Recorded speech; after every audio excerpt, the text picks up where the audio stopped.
All praises to Yahweh Ba'ashem Yahushai, Ba'ashem Rakakwadash. Double honors to the apostles and the elders of Great Millstone, and Shalom to the elected of the nation of Israel.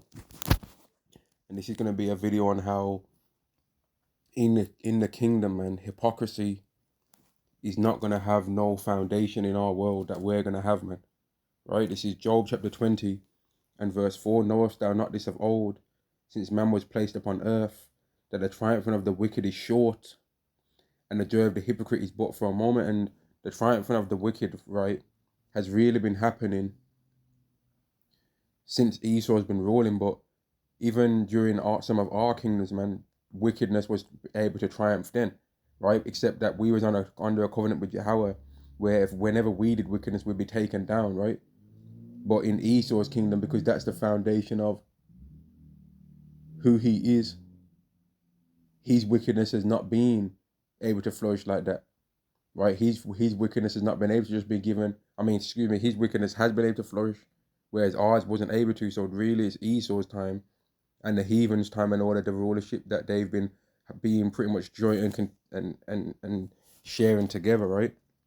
But in the kingdom, wickedness isn't gonna get to triumph because every single time people break the laws of Yahweh, they're gonna be judged, right? Every single time people do wickedness in the kingdom, they're gonna be judged, man. Every single time people are showing hypocrisy in the kingdom, they're gonna be judged because the end of this whole thing is that the Israelites rule over the world with a rod of iron, man.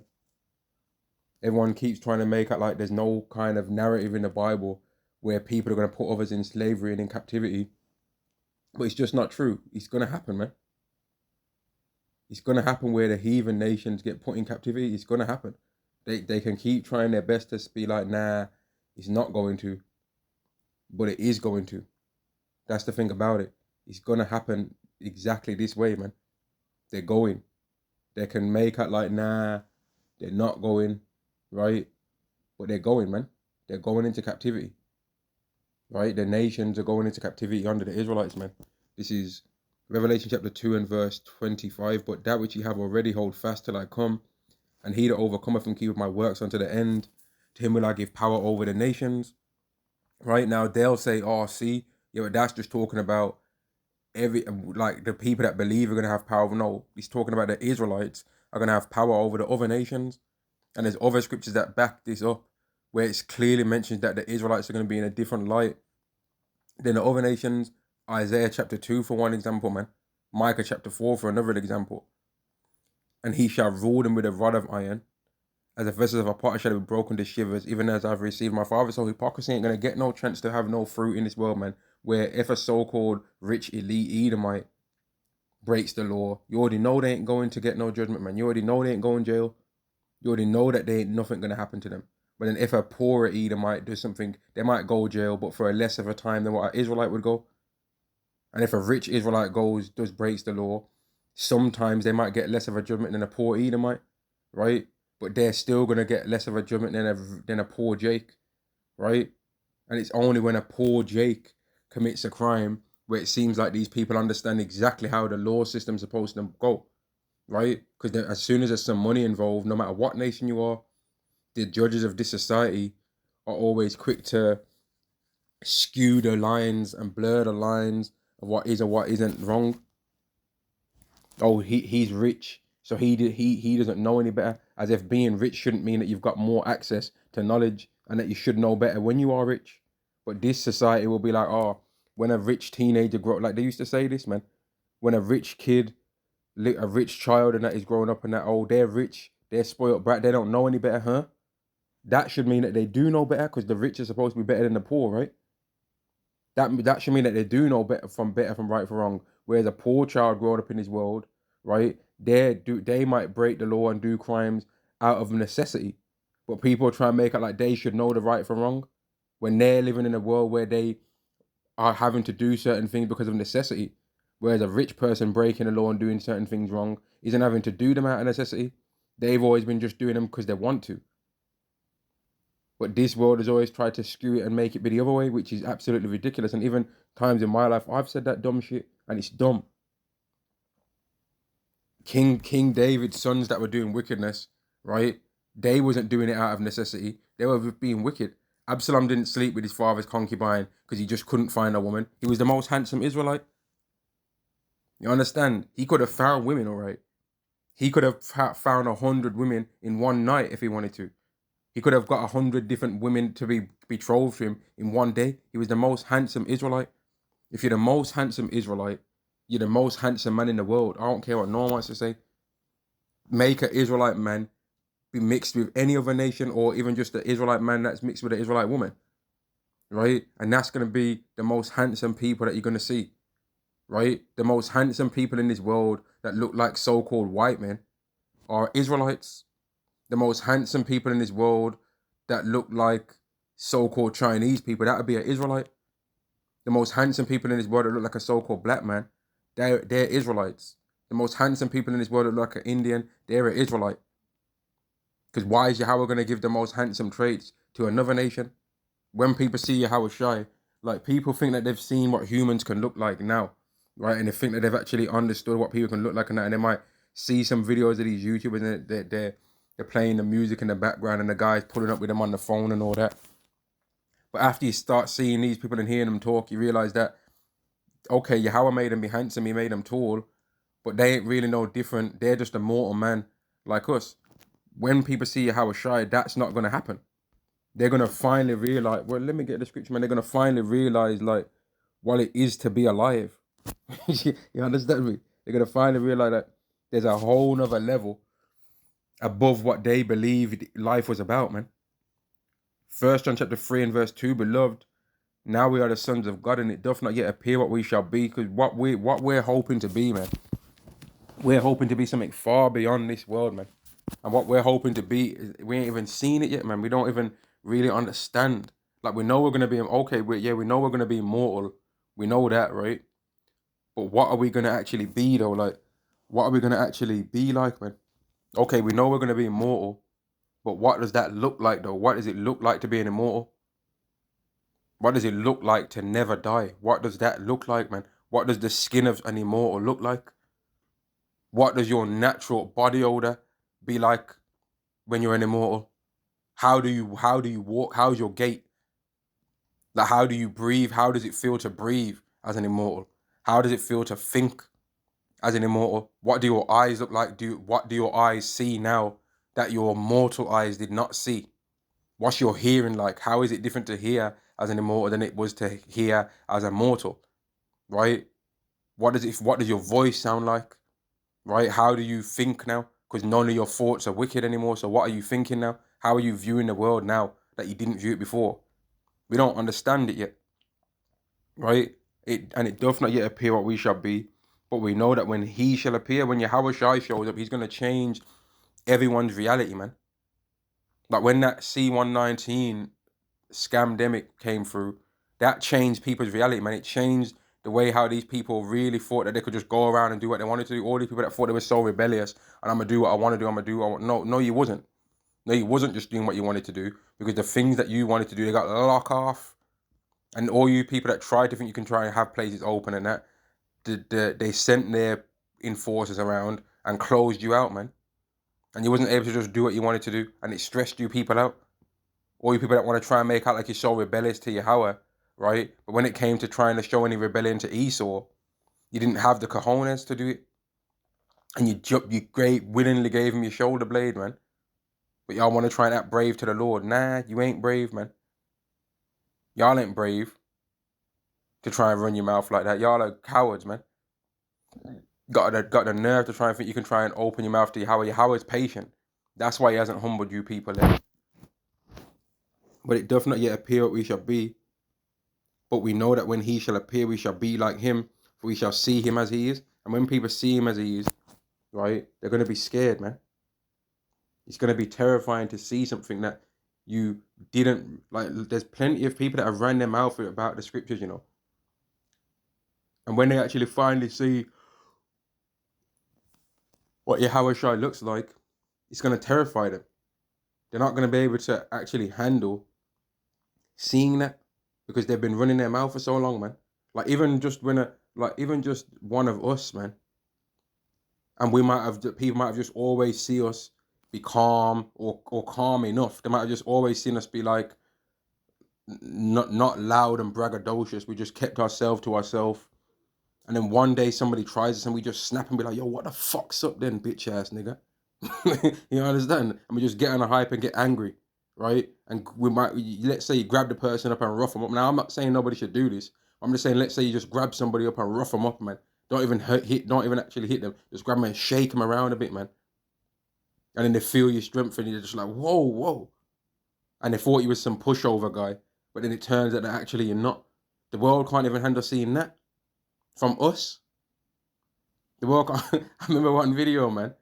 I remember a video that I might I might try to find that video again just to have a laugh about that. Not because it's funny, but there was a funny part to it. Remember, some Edomites try to pull up on one of the elders, right, and the next brother, and it was like, oh, she started bunning them out. He was like, you're fat, and you're fat too, and he's like, why are you calling me fat? Why are you calling me fat? And he's like, no, because you are fat, you're fat, and you're fat. And then the ones all coming up dopey as hell, two goth-looking demons, right? And then the Edomites kept getting closer and closer. He's like, get out of my face, man. He didn't want to hear it. He's like, no, get out of my face, man. He's like, he didn't want to hear it. He's like, nah, get out of my face. And then he pushed him away. And then the Edomite tri-swing, got a check left hook, right? Went, bawling out like the coward that they are. Some next Edomite tried to run over and try and think he was going to sucker punch the elder. Got gripped up by the back of the throat. Lifted in the air, man's toes were dangling, man. Man almost had his spirit drained out of him right there and then, man. But that brother is normally just quiet. Just reads the scriptures, just quiet. If something's funny, he laugh. He don't really get too animated. He's just stoic. He's pretty stoic, man, and austere to a certain degree, man. But when he saw that Edomite running over, he just grips him up, man, strong as hell. that brother is strong as hell, man. He grips that little midget Edomite, yanks him into the air. And then when he put him back down, the Edomite already knew, listen, man, I didn't have no power and control over myself in that situation there. So when he let him go, which he could have, if he wanted to, done anything he wanted to do with that clown like that. But he let him go because we're righteous, unlike you Edomites, man. If it would have been a strength difference like that and a skill fighting difference like that between some Edomites and Jake, they would have did him way worse than what that elder and that brother did to them filthy Edomites, man. But they dusted him off anyway. Right? And then kept it moving. But that Edomite got gripped up, man, and dashed. And when he got let go, he tried to look all hard, but then he didn't do nothing. And the point I'm making with that is that these people can't even handle seeing that occur. That's a shock to their system, man. When they thought that Jake was a pushover, try and test the waters and get shown, listen, man, I ain't no dickhead, you know. Like, don't make this all this nice up thing for you. Like, even Anthony Joshua had to pull up on some Edomites like that one time. And I'm saying all of this to let it be known, like, when Yahweh Shai is shown to the world, these people ain't going to be able to handle it. I remember when Anthony Joshua pulled up on them university students, I was like, listen, man, don't let all this public eye bullshit get you fooled, man. Because if I come in here and I start shattering your glass jaws, you won't like it. And he came in, got real comfortable, man, took off his shoes in there, man, and got comfortable up in that spot. And could have smacked the shit out of any one of them Edomites in that place. And they wouldn't have been able to do anything about it, man. But it was comfortable and they was running their mouth to him, though. And that's the thing with this world, man. People will run their mouth to people, right? And they just, like, they're always banking on the other person being civilized. When a weak man or a small woman runs their mouth to a man stronger than them, right? That's not a wise decision to make. Doesn't the scripture say, right? Strive not with a mighty man. The scriptures say that because as much as you think that person, oh, they ain't going to break the law. What if they decide to break the law, though? What if that's the day that they decide that they've had enough of everything in the world and they don't care about sitting in some prison cell? That's your ass if that's what they decide on that day. And that's why the scriptures is clear when it tells people to watch their mouth, man. Now, people have did this with men and it ended up going worse for them. But people have did this towards Yahweh and towards Yahweh Shai. When Yahweh has literally made a version of himself that is not him. You understand how scary that is? Yahweh's made a version of himself that is not him, right? that's got their own way of thinking, but their own way of thinking is exactly the same as his, called Yahushai. He made all of his ways being Yahushai, but Yahushai is not him. Yet he's pretty much got the exact same power levels. Almost. Right? He almost has the exact same power levels, except Yahweh never had to get created. But Yahushai is almost, basically, you could almost say that Yahushai is Yahweh if Yahweh was created. and how scary is that? Yahweh, I'm gonna say that again. You could almost say that Yahushai is Yahweh if Yahweh was a created being. But Yahweh is not a created being, he just always existed. And how terrifying is that? But then what did Yahweh do with his ability to have always existed? He made another version of himself, basically. And yet people want to run their mouth to that. Are you kidding me? You know how scary that is, man. You know how scary it is to run your mouth to something like that. And then when people actually see that it exists, what are they gonna do? What are they gonna be able to do, man? They ain't gonna be able to do nothing. The way of the hypocrites is not gonna continue on, man. You can't be no hypocrite and be proud when you realize that everything that you thought didn't exist exists. You can't be. Like, even when you just misspell a word and someone proves to you that actually it's spelt with an A, not with an O, that cuts. You might have thought that a maths question was a different answer and being so certain, and then you get proven that you're wrong. That cuts, man. So how much more when you try to make out like the God of heaven didn't exist and that his son didn't exist, and then it's proven to you that he does exist? How stupid are you going to look then? How dumb will you look, man? Isaiah chapter 2 and verse 2, and it shall come to pass in the last days that the mountain of Yahweh's house will be established in the top of the mountains and shall be exalted above the hills, and all nations shall flow unto it. And many people shall go and say, come ye, let us go up to the mountain of Yahweh, to the house of the power of Jacob, and he will teach us of his ways, and we will walk in his paths. For out of Zion shall go forth the law and the word of Yahweh from Jerusalem. And when that's happening, there ain't going to be no space for hypocrisy, man. Hypocrisy is going to be purged out. They ain't gonna be no, like, we're gonna be perfect in our nation and our moral code, right? But we ain't gonna allow, like, let's use this King 6'8", the Great guy, for example. We ain't gonna make there be no King 6'8", the Great of Elam, right? A 6'8" Elamite that stands on the corner, pulling upon men's women, and the woman's all whispering in his ear, I'm kind of seeing someone, but I want to do a thing with you. And he's like, I don't really care about none of that. I'm trying to see if you're messing with me, though. Like, I don't care about them, man. We ain't going to be allowing none of that. That's adultery. We ain't going to be allowing that.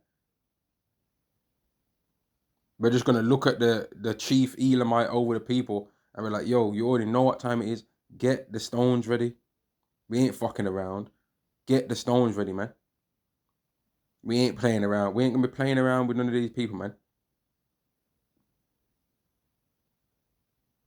We're going to be watching over them for their sins, and monitoring and cursing them for their sins.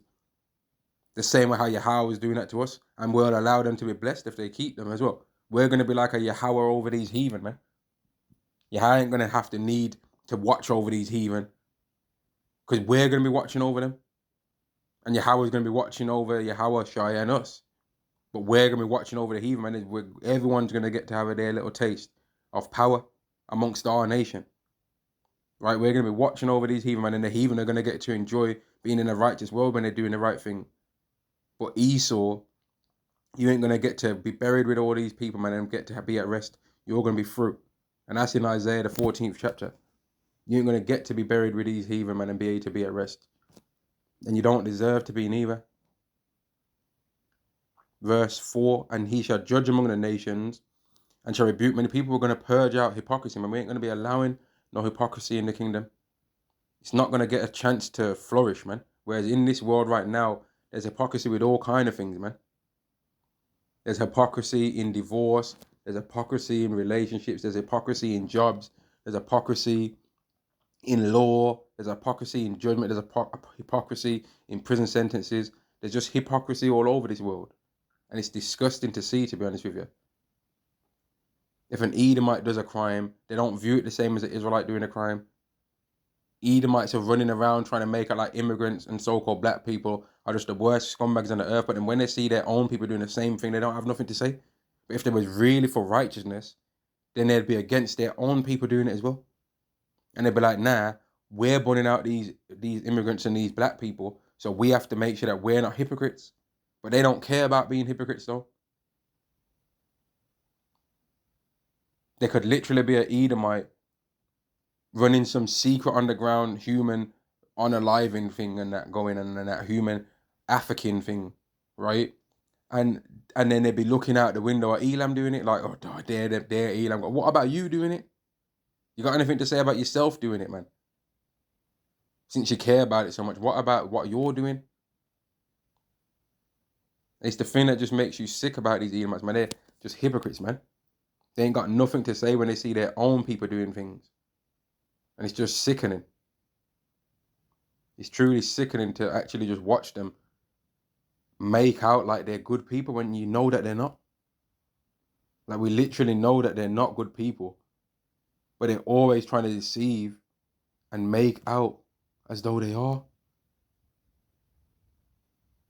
And in the kingdom, hypocrisy is going to be taken away, man. And I'm going to end it there, right? It's just something I was thinking about, man, about like how in this world now, you can just be a hypocrite and just get away with loads of things depending on the circumstances. But in the kingdom, that's not going to be able to happen, man. Shalom to the elect.